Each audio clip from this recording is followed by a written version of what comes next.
Porque todos os que são guiados pelo Espírito de Deus são... Amém? Glória a Deus. Preste muita atenção, porque essa palavra é uma palavra revelada da parte de Deus. Não é uma palavra que costuma vir do nada. Não é uma palavra que ressalta aos olhos do nada. Mas é uma palavra que Deus traz para nós de maneira revelada. Essa palavra do original, do grego, é uios, filhos. É uios. Uios significa filhos maduros. São duas situações importantíssimas. A primeira, ter certeza de que você é filho. E a segunda, que você é maduro. Bom, para se caracterizar como filho, a Bíblia, ela nos deixa claro: todos quantos recebeu o Senhor Jesus como o Filho de Deus, deu-lhes o poder de serem feitos filhos de Deus. Todos que recebem Jesus como Senhor e Salvador de sua vida, entendendo que Ele é o Filho de Deus e que foi enviado por Deus, automaticamente se constrói, se transforma, vira filho de Deus. Amém? Então não há dúvida, Fran, de que nós temos como nos construir ou nos transformarmos em filhos de Deus. E aí a Bíblia diz que se somos filhos, somos também herdeiros. Se nós formos transformados em filhos, nós passamos a fazer parte da árvore genealógica do próprio Deus.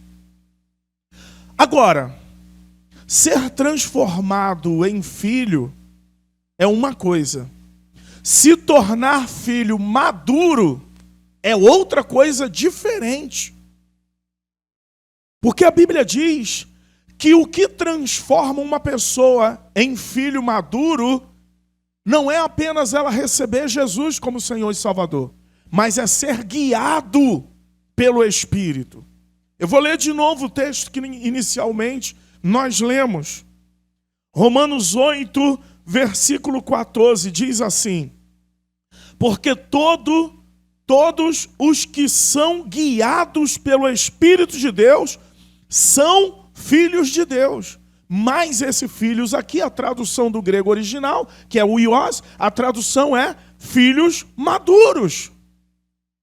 Só é maduro uma pessoa que é guiada pelo Espírito de Deus, que sua vida é conduzida pelo Espírito de Deus. Então nós estamos falando de duas coisas distintas em si. Uma é ser filho, outra é ser filho maduro. Amém, gente? Isso precisa fazer sentido para nós. Eu quero chamar a atenção de vocês e para isso nós vamos ler. Qual é a diferença de um filho maduro e apenas um filho que não amadurece? Eu quero te dar 3 exemplos primeiro e depois nós vamos ler um texto. Amém? Eu vou pedir a gentileza da Priscila trazer o Caleb aqui. Traz o Caleb. Porque é assim, Fran. Você é gerado e aí você nasce. Eu fiquei tão emocionado no sábado aqui. A menina estava dançando e de repente ela pegou o nosso filho e levantou para fazer aqui um momento daquele. Mostra o Caleb para os irmãos. Uma pergunta. O Caleb é meu filho? Sim, né? Essa é a primeira fase de uma pessoa que nasce. Só uma pergunta. Nessa fase aqui, logo quando ele nasce, é filho. Mais uma pergunta. Ele tem condições de fazer a sua comida própria? O que é que os pais precisam fazer? Proteger, fazer a comidinha dele. Eu estava aqui chegando no culto, a Priscila pegou o mamazinho dele, preparou, falou, amor, vou dirigir a reunião, vou cantar lá com as irmãs, e aí você cuida dele. Tem todo um cuidado especial, porque ele é muito novinho. Ele ainda não discerne, ele não é maduro. Ele não tem condições de se autodeterminar, porque ele é muito novo. É como uma pessoa que nasceu em Cristo hoje. Ela não se autodetermina, porque ela está desprovida de condição de se defender, de condição de se nutrir. Ele não sabe que caminho seguir, ele não sabe para onde ir. Se eu colocar ele aqui no chão, ele vai ficar até que ele desfaleça, porque ele é muito imaturo, ele é novo. Ele é filho, mas tudo tem que vir nas suas mãos e na sua boca. Se ele precisar fazer as necessidades fisiológicas dele, é ele que se limpa. Escute o que eu vou te falar, porque aqui tem uma revelação de Deus. Quando uma pessoa é nova convertida, até as suas bobagens, a gente precisa limpar. Quem gerou precisa limpar. Quem gerou precisa alimentar. Precisa proteger para que ele cresça. Aqui está o primeiro exemplo que eu quero dar. Eu quero dar 3 exemplos. Tadinho, tão bonitinho, mas é muito imaturo. Ele não sabe falar, ele não sabe se expressar, ele não sabe andar, ele não sabe dizer que ele está com fome. Quando ele está com fome, ele só chora. Quando ele está sujinho, ele só chora. Ele não sabe falar. É parecido com uma pessoa que nasce no Senhor, né? Já viu o novo convertido? Qualquer coisa se inflama. Se fez bobagem, chora. Se está com fome, chora. Se qualquer coisa. Ele não consegue nem saber falar. Ele não fala, ele não sabe o que ele está sentindo. Você já percebeu que uma pessoa nova convertida às vezes não consegue nem falar? Fica com vergonha, não quer oportunidade, foge do microfone. Porque é novo. Porque é novo. É assim, a primeira fase. A primeira fase do filho. Obrigado, Priscila. Amém. Deus te abençoe. É a primeira fase do filho. Uma pergunta, o meu filho, nessa idade, ele vai ser guiado pelo Espírito? Não tem condições. Ele ainda não discerne nada, nem espiritualmente, nem materialmente. É a primeira fase. Dá para exigir alguma coisa dele? Se você falar, olha, não faz malcriação, o que vai acontecer? Nada. Ele vai continuar reagindo, porque é espontâneo, ele não tem condição. Mas aí vem a segunda fase. Quando ele cresce um pouquinho e fica adolescente. Vem cá, Wendel. Rapidinho.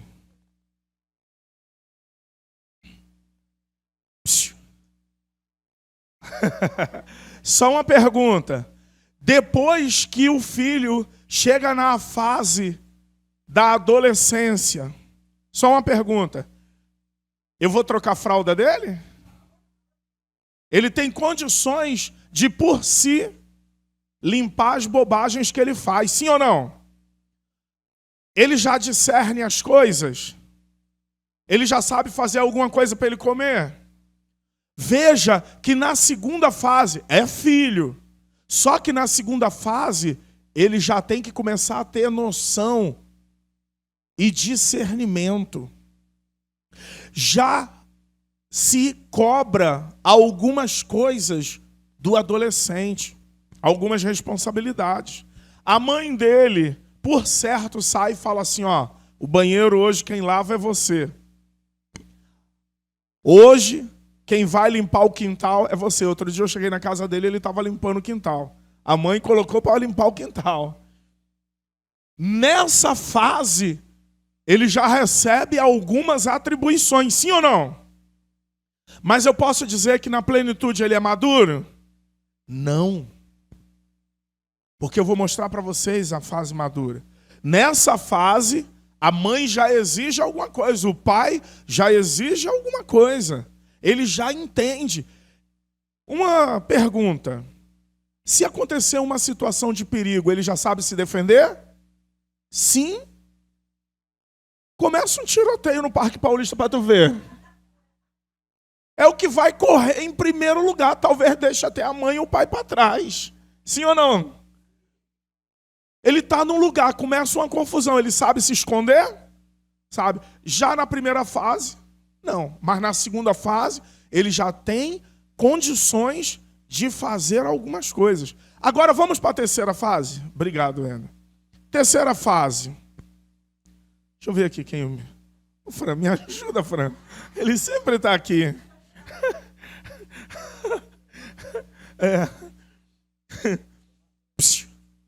Na terceira fase, quem é que paga as contas da casa?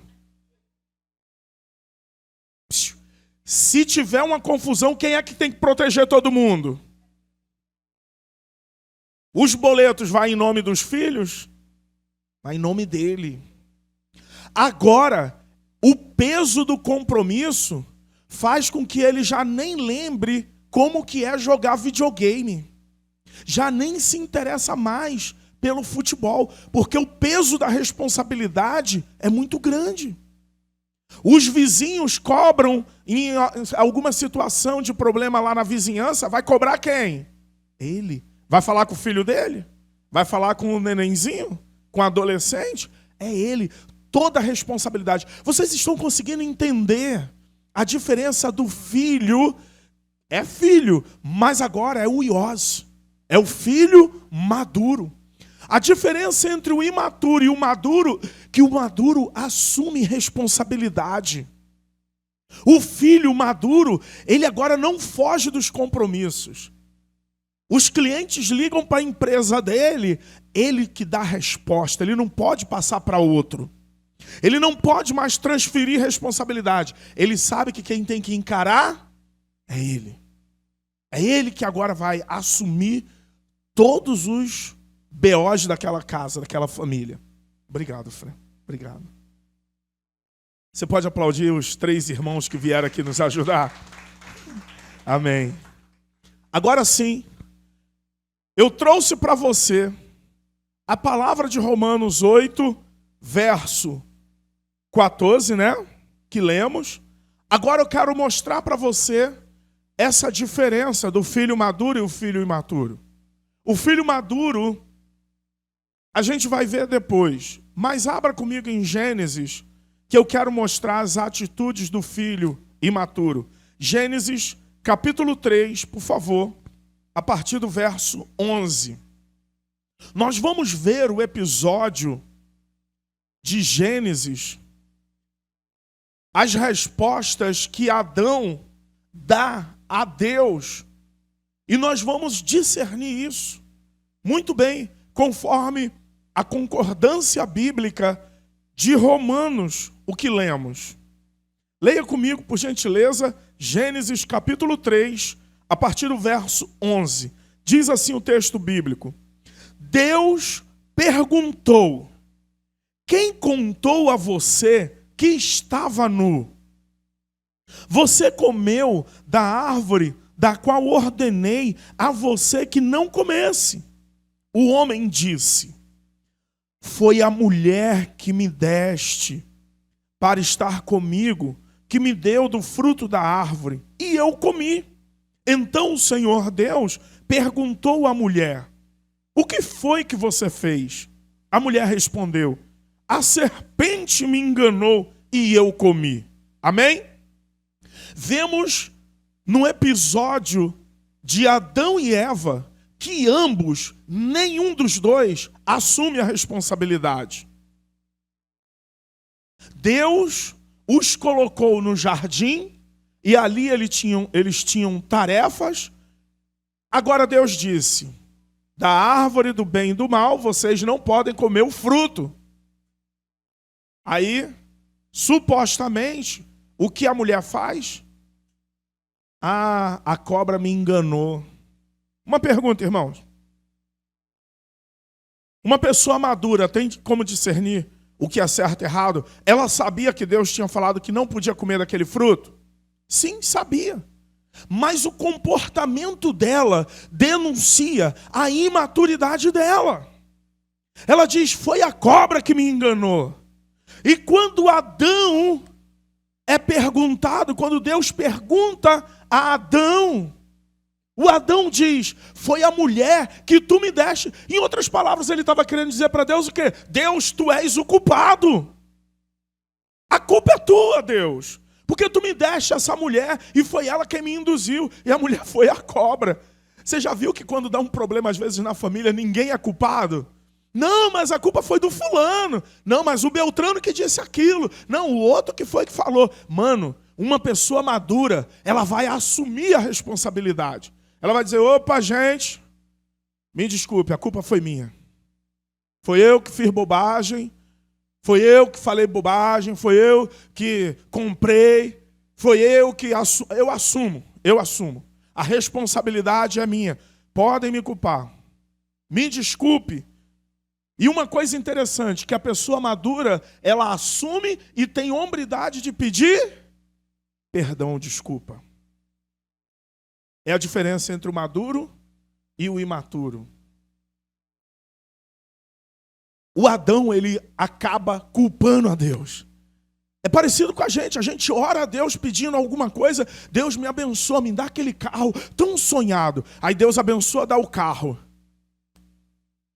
Aí começa a fazer lambança, abandona a igreja, para de servir o Senhor de todo o coração, começa a ter um monte de lugar para passear. Aí o que acontece? O carro, ele deixou de ser bênção e agora se tornou: ah, pô, Deus, foi tu que me deu aquele carro. Não. Deus te deu o carro, te abençoou, é para você aproveitar mesmo. Mas se der algum BO, você tem que falar o quê? A culpa é minha. Eu assumo. A responsabilidade é minha. Eu me lembro quando eu entrei para a faculdade, irmãos. Era o meu sonho. Eu estava orando, Catarina. Tanto tempo orando, Tiago. Deus abre as portas. Eu passei no concurso e entrei para a faculdade. Diga-se de passagem. Honra a quem honra. Foi o príncipe que me levou para fazer a prova. O teste de acesso direto à universidade. Fez eu, o príncipe e a Cris. Eu e Cris passamos e o príncipe não. E aí nós começamos a estudar. Eu comecei a estudar. Só que quando chegou na faculdade, a realidade era outra, mano. Não era aquele sonho encantado que eu pensei. Não era aquele romance que eu imaginei, Priscila. Quando cheguei lá, a luta era das grandes. De cara, eu encontrei um amigo, fizemos uma amizade, e aí tinha um amigo que ele promovia festas, e todos os colegas iam para a festa. Só tem um detalhe, que a festa era regada a drogas, tinha muita promiscuidade, e a situação era delicada. Um dos únicos que não ia era eu. E eu quero te mostrar uma coisa. Eu estava passando uma prova tão grande, desempregado, sem dinheiro, devendo a faculdade, devendo a prestação da casa. E esse camarada, ele era empresário, ele tinha muito dinheiro. Um dia ele chegou para mim e falou assim: Marcos, o que você precisar, conte comigo. Se você quiser, eu pago até os teus cartões. Só tem um problema, que se você aceita essa proposta, você agora fez uma aliança. E você agora fica subjugado àquela situação. Eu falei para Deus assim: Deus, agora me ajuda. Me ajuda. E eu tive que me posicionar. Eu podia culpar a Deus. Pô, Deus, foi o Senhor que abriu essa porta da faculdade. Eu tinha que encarar. Existem coisas que estarão diante de você e você, como filho maduro, vai ter que encarar e assumir a responsabilidade. E não pode pôr a culpa no outro. Mano, se você ouviu a música do mundo e te contaminou, assume. Se você iniciou um assunto que causou males, assuma e vá pedir perdão. A Bíblia diz que é melhor sofrer o dano do que causar o dano. Vai haver muitos momentos da sua vida que você, como filho maduro, vai ter que entender que a parte errada é sua. A parte errada foi você quem provocou. Filhos maduros. Não dá para botar a culpa no diabo, na serpente. Não dá para botar a culpa no marido. Não dá para botar a culpa na mulher. Vez por outra, né? A família se enrola. Gasta além do que o convém. Aí, quando vai fazer o gabinete, aí a mulher, a culpa foi dele, ele que gastou além do que convinha. Não, a culpa foi dela, ela quis comprar aquele vestido e não podia comprar. Não, mas tinha aquela festa de família e a gente decidiu gastar nisso e naquilo e não podia comprometer o orçamento familiar. Às vezes, o casal tem que se unir, reconhecer o erro e falar, nós erramos juntos. Vamos consertar a rota? Vamos corrigir? E vai diante de Deus e ora. Pai, perdão. Fomos nós, juntos, que pecamos, que erramos. Perdoa-nos. Nós queremos corrigir rota agora. Filhos maduros. O Adão e a Eva é a prova de filhos que são imaturos. Porque coloca a culpa em terceiros. Isso é muito comum em famílias, em ambientes de trabalho. Tá na empresa, eu me lembro quando eu trabalhava na Gol, a gente perdia o horário do voo para colocar as cargas dos clientes. Então, ficava aquela investigação para saber quem era o culpado. Só tem um problema, que a carga ficou no chão. Não tinha mais como resolver o problema. Só que ficava aquele clima. Não, foi o fulano. Não, foi o Beltrano. Quem deixou de botar a carga foi o fulano. E o fulano não passou o peso da carga, então não pode seguir. A culpa é daquele Beltrano. Anota aí, reporta aí, que a culpa foi da Susport. Não foi Susport, não. Quem culpou? Foi o despachante técnico, o DT, que não botou no voo. Não, aonde que estava? Estava no setor da carga. A carga estava lá no setor da carga ainda e não saíram com ela de lá no trenzinho, no tratorzinho para colocar no avião. Ficava aquela investigação, Tiago, para saber de quem era a culpa. Só tem um problema, que a carga não tinha viajado. A carga não tinha seguido. Procurar o culpado não resolve o problema. Procurar o culpado não resolve o problema. Guarde o que eu vou te dizer. Procurar o culpado não resolve o problema, mas assumir a responsabilidade pode mudar o futuro de alguém. Eu não fiz faculdade por culpa do bairro onde eu moro. Esses dias eu ouvi a pessoa dizendo, não dá para ser feliz aqui onde a gente mora. Foi o mesmo que falaram com Jesus. Pode, porventura, vir alguma coisa boa de Nazaré? Não é o lugar, é a semente. Talvez você, a tua vida, seja a resposta de Deus para a localidade onde você mora. O José disse, o Senhor me fez prosperar na terra da minha aflição. A terra que você vive pode ter sido um lugar onde você sofreu muito. Mas é nessa terra que, dependendo da tua responsabilidade de amadurecimento, você será a semente diferente do lugar onde você foi plantado. Deus pode sim te fazer prosperar no lugar onde quase ninguém prosperou. Por quê? Porque o que importa é o teu amadurecimento. Se você for um Iós, um filho maduro, a sua história é diferente, ainda que a terra não seja tão boa assim. Pode alguma coisa boa vir de Nazaré? Pode. Jesus veio de lá. Amém? Preste muita atenção. Adão colocou a culpa na mulher, a mulher colocou a culpa na serpente. E ninguém assumiu a responsabilidade. Qual foi a consequência? Tanto um quanto o outro teve que sair do jardim e foram punidos. O homem, agora do suor do seu rosto, teria que sobreviver, já não teria a facilidade que tinha da bênção de Deus, de todos os dias ter o que comer, sem precisar do esforço absurdo, excessivo. E a mulher, com dores, iria agora acontecer o parto. Eu vi, irmão. Eu já vi 2 partos. E eu vou te contar. Se eu fosse mulher, eu não queria engravidar nem para ganhar dinheiro. A coisa é dolorosa. É ou não é, irmã Fátima? Miriam teve 2, né, Miriam? Dói ou não dói, Miriam? É brabo ou não é? Hã? É brabo. Hã? Você teve 4, irmã? Tá amarrado, irmã. Catarina, tu teve quantos, Catarina? 3? Meu Deus. Fran, eu e você desse tamanho, a gente já tem uns 5. Irmãos, a Bíblia é verdadeira. A Bíblia diz que com dores a mulher daria agora luz. A Bíblia é verdadeira. Tudo por causa de Eva não assumiu responsabilidade. Imaturidade faz com que pessoas não assumam responsabilidade.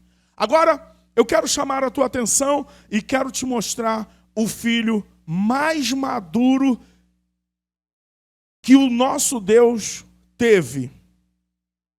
Por gentileza, Mateus capítulo 20, vamos ler apenas 2 versículos. O versículo 3, o versículo 17, o 18 e o 19. Mateus capítulo 20, verso 17, 18 e 19. Diz assim o texto bíblico, leia comigo. Enquanto estava subindo para Jerusalém, Jesus chamou em particular os 12 discípulos e lhes disse: estamos subindo para Jerusalém, e o Filho do Homem será entregue aos chefes dos sacerdotes e aos mestres da lei. Eles o condenarão à morte e o entregarão aos gentios, para que zombem dele, o açoitem e o crucifiquem. No 3º dia, ele ressuscitará. Amém? Olha a diferença do filho maduro. Sabia para onde estava indo, sabia o que iria acontecer, iriam zombar dele, seria traído e entregue aos chefes dos sacerdotes. Sabiam que iam tirar a vida dele, mas ele se desviou do propósito? Ele continuou seguindo no propósito. A diferença do filho maduro, que o filho maduro sabe todos os problemas que ele vai enfrentar na maturidade. É o custo da maturidade. Saber que você vai sofrer, mas ainda assim você assume os riscos. Sabe que vai padecer, mas ainda assim permanece firme. Escute, quando eu recebi o chamado ministerial, eu sabia do sacrifício que seria. Eu sabia das noites em claro que eu passaria. Eu sabia dos problemas que eu iria enfrentar. Eu conheço pastores que eles falavam das enfermidades que adquiriram por causa do estresse excessivo. Eu sabia. Mas uma coisa que eu não podia fazer era olhar para trás. Porque a Bíblia diz que se eu olhar para trás, a alma do Senhor não sente prazer em mim. Quando Deus te chama, quando Ele derrama dons, quando Ele te capacita, quando Ele te chama para liderar uma célula, quando Ele te chama para um ministério, quando Ele te chama para um trabalho específico, te chama para a obra missionária, Ele diz para você: tudo que você vai enfrentar e você sabe. Mas a diferença é que o amadurecido, ele encara assim mesmo. Ele sabe. Mas o imaturo faz o quê? Vai para a caverna. Lembra do profeta se escondendo na caverna? Por quê? Porque estavam tentando tirar a vida dele.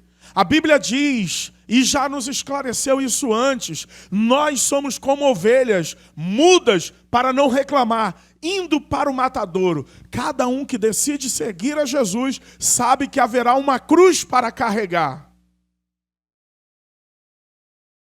Cada um de nós sabe que quando vamos servir o Senhor, alguém vai te trair. Alguém vai te abandonar. Alguém vai te deixar. Mas se você for maduro, você não vai deixar a mão do arado. Você não vai largar o arado. Amém, gente? Irmãos, guarde o que eu estou dizendo. Essa é uma palavra revelada. Você é privilegiado por estar ouvindo isto. O Iós, dá uma olhada para a pessoa do seu lado, diga, seja um Iós, um filho maduro, que o pai confia, que o pai sabe que vai levar adiante. Escute, a Bíblia conta uma parábola de 2 filhos. A Bíblia fala uma parábola de 2 filhos. E o pai deu 2 atribuições, uma para cada. Teve um filho que disse assim, pai, deixa comigo, que eu vou dar conta do recado, deixa comigo, eu vou fazer tudo isso, conta comigo. Mas a Bíblia diz que quando o pai virou as costas, ele fez o quê? Ele saiu de lado, foi embora. Teve um filho que disse assim, pai, eu não vou fazer isso não. Isso aí não dá para mim não vou fazer, não conta comigo.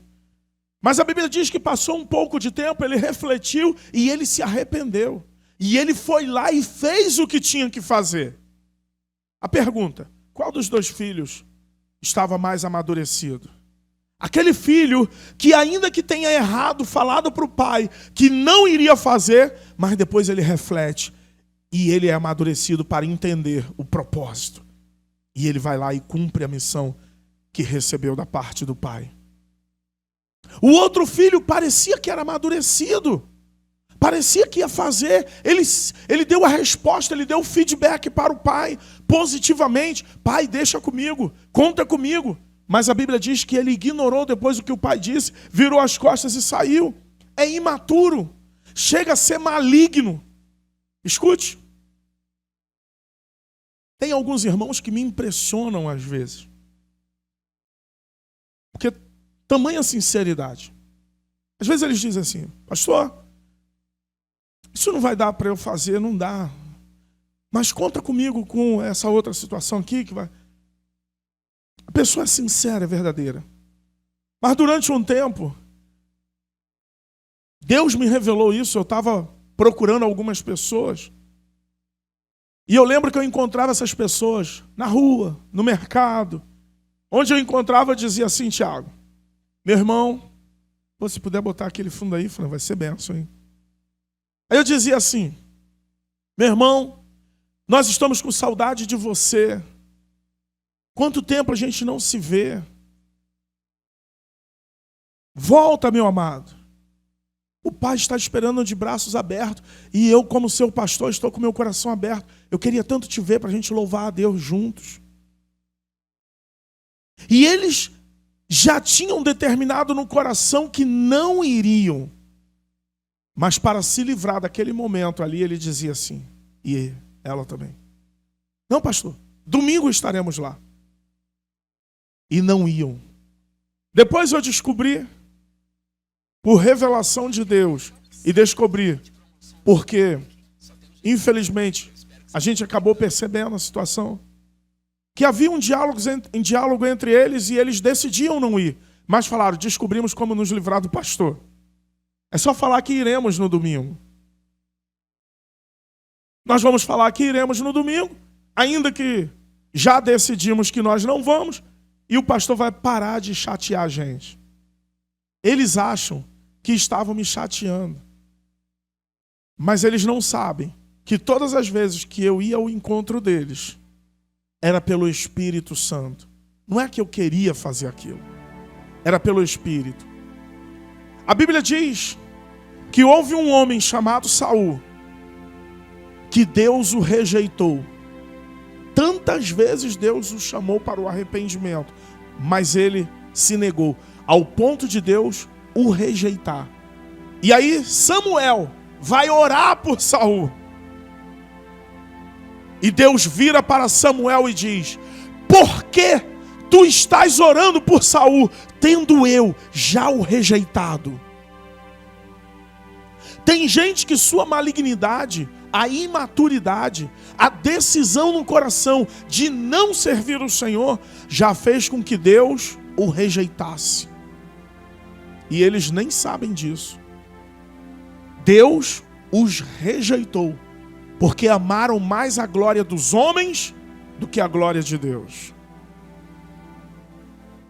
É importante que nós saibamos que no discipulado a gente precisa ser maduros. Tem coisas que eu vou ter que fazer e que eu não estou com muita vontade de fazer. Tem coisas que eu preciso fazer. Não é que eu esteja com muita vontade. Um dia de chuva, você podia estar na sua casa, deitado na sua cama. Hoje está frio, está chuvoso o dia. Talvez alguns de nós aqui pensou em ficar em casa, mas porque você é o Iós, filho maduro, sabe da importância do compromisso, você está aqui nesta noite. Essa é a diferença entre o maduro e o imaturo. O maduro faz o que tem que fazer. O imaturo faz o que está com vontade de fazer. Eu vou repetir isso. O filho maduro, ele faz o que tem que fazer, ainda que sua vontade seja outra. Porque ele disse como Paulo, isso é o sentido do que Paulo diz: não mais eu vivo, mas Cristo vive em mim. E a vida que eu vivo agora, eu vivo na fé do Filho de Deus. É isso. Paulo disse: eu não quero fazer aquilo que porventura seja do meu querer. Importa que ele cresça e que eu diminua, disse João. Cada um da sua maneira traduz a maturidade, fala da maturidade. Às vezes, você vai falar: a vontade que eu tinha era de estar tomando uma xícara de chocolate quente, no cobertor, tranquilão agora essa hora. Mas a vontade de Deus é o que prevalece na minha vida. Porque ela é boa, ela é agradável e ela é perfeita. Irmãos, Deus me deu essa palavra. E essa palavra, eu tenho vivido debaixo dela. E eu tenho visto os frutos da perseverança. Quando nós amadurecemos, a gente entende que o nosso eu precisa ser crucificado. Vez por outra a gente ouve o pastor Érico pregar aí dizendo: a gente tem que crucificar o nosso eu. Nós precisamos crucificar o nosso eu. Mas é nisso. Tem gente que ainda não entendeu, mas é nisso. Eu não posso fazer apenas a minha vontade. Se eu fizer só a minha vontade, eu sou um filho imaturo. Esses dias meu filho estava me pedindo. Ele acordou de manhã cedo, ele pegou um saquinho de bala. Pai, posso comer umas balinhas assim, umas gominhas? A gente compra para eles, para não ficar às vezes indo comprar em outros lugares. A gente compra e fica em casa. E aí ele acordou de manhã: posso comer? Falei: não, filho, de manhã cedo você não vai comer isso não. Ele: ah, pai. Falei: não vai comer não. Espera, vai ter um momento próprio. Você vai tomar café da manhã agora. E agora de manhã você vai comer junto conosco. Aí a Priscila preparou aquele cuscuzinho de milharina. Havia o cafezinho com leite e o queijinho pelo meio. Ela falou assim: o café da manhã é esse. Filho maduro, ou que está num processo de amadurecimento, precisa aprender a obedecer. Quando chegou o momento de ele ir para a escola, e ele levou o docinho. Aí eu fui buscar ele, quando ele saiu da escola, ele saiu comendo o docinho. Aí eu olhei: encontrou o momento certo. Eu pensei: encontrou o momento certo para comer aquele docinho. No final do dia, nós precisamos entender o que é ser amadurecido. Deus está chamando filhos ao amadurecimento. Amém? Não vai ser fácil, mas é possível. Não vai ser sem dor. Em muitos momentos, porque você está maduro, você vai sentir dor. Porque você está maduro, você vai perceber comportamento de pessoas que estão te rejeitando, mas ainda assim, você fica firme, sabe por quê? Porque você é maduro. Você não é daqueles que olham para trás. Em muitos momentos você vai descobrir que falaram mal de você, mas você é maduro. O que é que você vai fazer? Continuar, prosseguir. Irmãos, se eu contar para vocês o que já falaram a meu respeito, ao longo dessa caminhada, e o pior, que tem gente que você olha para ela, tem que rir, olha, né, e falar assim, olha, isso tudo ficou no passado. Eu me lembro do Romãozinho. Romãozinho no trabalho teve um atrito com o colega, e todos os dias ele tinha que olhar, e ele falou assim, eu estou amadurecendo, preciso me consertar. Aí me chamou, eu fui lá no trabalho deles. Chegou lá, ele chamou o rapaz, falou, olha, tivemos problemas, a gente parou de se falar um tempo, voltamos a nos falar, mas agora eu tenho que me consertar. Foi a única vez que eu vi uma pessoa vivendo o que a Bíblia diz. Se tu tens algo contra o teu irmão, pega a tua oferta, deixa no altar, vai lá, se conserta com ele e depois entrega. E aí eu me lembro que quando eles se consertaram, eu orei com os dois lá no trabalho dele, e aí ele pegou aquele bolo de dinheiro, uma bola assim que ele fez, estava com moeda, com notas, tinha muita coisa ali, que ele segurou até que ele se consertasse para depois ele entregar. Filho maduro, ele está entendendo o que está acontecendo para viver a palavra de Deus. Amém? Essa palavra faz sentido para você, gente? Faz sentido para você? Uiós. Quem é filho de Deus maduro? Não é aquele que nasceu, não é aquele que levantou a mão, não é aquele que recebeu Jesus. Filho maduro é aquele que é guiado pelo Espírito. E se sois guiados pelo Espírito, já não satisfazeis mais a concupiscência da carne, nem a soberba da vida. Amém? Comunidade Ramá Xerém, Rua José Gervásio, número 100, Beira Serra, Xerém, em Duque de Caxias, Rio de Janeiro. Telefone 21 981 54 73 42. YouTube, Facebook, Instagram, Ramá Xerém. Reuniões domingo, culto da família 17 horas. Quarta, discipulado 19 horas. Sexta, intercessão 20 horas. Comunidade Ramá, sua família em Xerém.